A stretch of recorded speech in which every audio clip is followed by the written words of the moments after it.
Hi guys, Terry here. Hey, I was recently contacted by a company that manufactures this scrapbooking paper.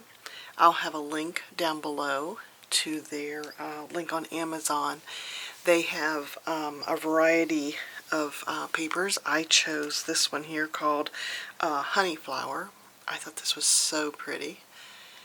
You know, I'm a sucker for the bumblebees and flowers and the honeycomb. It looks so cute. So the way I thought I would best show it off is to pull out a couple of the SheetLoad maps that Crafty Owl provides us with. So I'll have a link to her channel, her YouTube channel, where she graciously each month provides us with these SheetLoad of cards.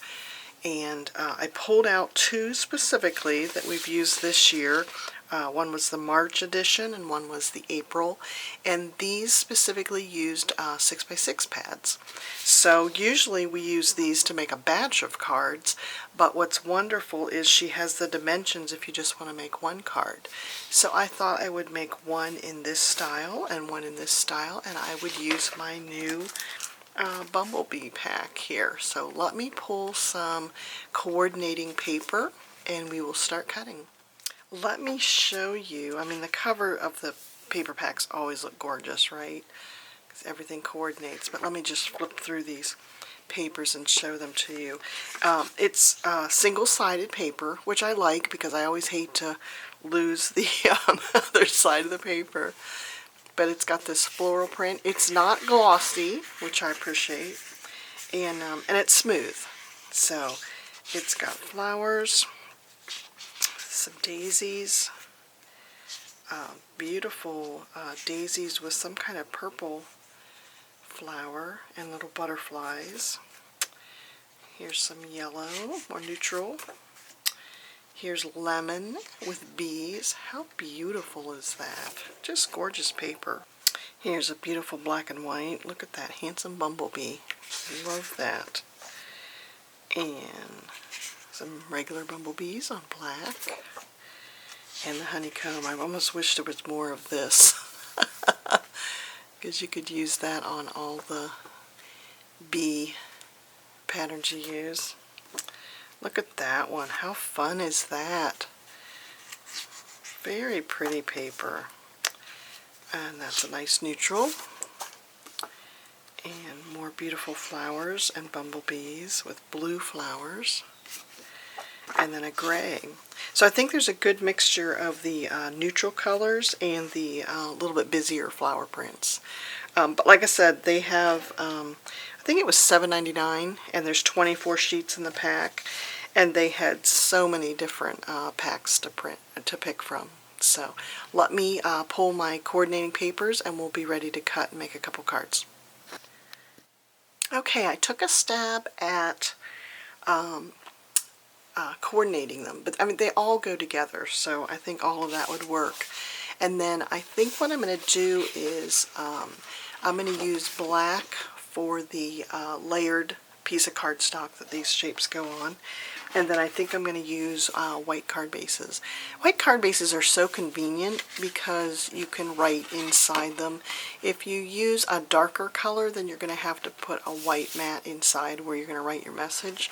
So I just make up a bunch of these with 110-pound heavy cardstock. So it just feels like a substantial card, and then you decorate the front and it's ready to go into a standard A2 size envelope. So love to have these pre-made. It just seems to make card making go a little bit quicker. Okay, following the dimensions for one card, I did this happy birthday one. Now this one I'm using a Gina K stamp set that I just got. This stamp set is called Sketched Flowers, and I use this happy birthday stamp. I just love the two fonts. And then I also, because this piece here was very wide, I decided to stamp a couple of the flowers on there too. So I love how that turned out. I decided to scoot this down a little bit so there was very little yellow, just because I really wanted the pattern of that paper to shine. So I've got that. That's my one card. And then for the second one, I made 2 cards using the March sheet load plan here. Now this one I didn't want to take away from the pattern paper, so I didn't want that big banner that was across there. So I decided to just scoot this bottom piece up and then trim that. And then so that the borders were kind of symmetrical, I scooted it up almost like a Polaroid picture, where there's a little bit wider border at the bottom. And then I used the stamp set from this Gina K one that's called Flowers and Wings. And it had a cute little saying, buzzing by to say hello. I debated on whether to stamp the little bumblebee on the pattern paper or not, but I didn't want to mess it up. But I thought that was cute. You also could add some dotted lines across there or across the bottom, just to make it look like a little something buzzing by. And I like how that turned out. So let me go cut the second set. Okay, this second set turned out good. This was from April. We had a pattern like this, and I made 2 cards. It was cute. So again, I used the dimensions just for 1 card, and when I was cutting the pieces, it makes 2 conveniently. So isn't that cute? And again, I used this Gina K buzzing by to say hello. The pattern called for a little bit bigger sentiment, but again, I didn't want to cover up this cute paper. So those were the 2 cards from the April, and then this was the 2 cards from the March. So I will have links to the paper pack and the SheetLoad of Cards and the Gina K website. I just did a Gina K haul video, so that's probably what I'm gonna show you in the next few days. So subscribe so you don't miss that. And I hope this encourages you to get out your stamps and your paper and your scissors and your glue and just try making some fun cards using your little 6x6 paper packs. So have a great week, guys. Bye.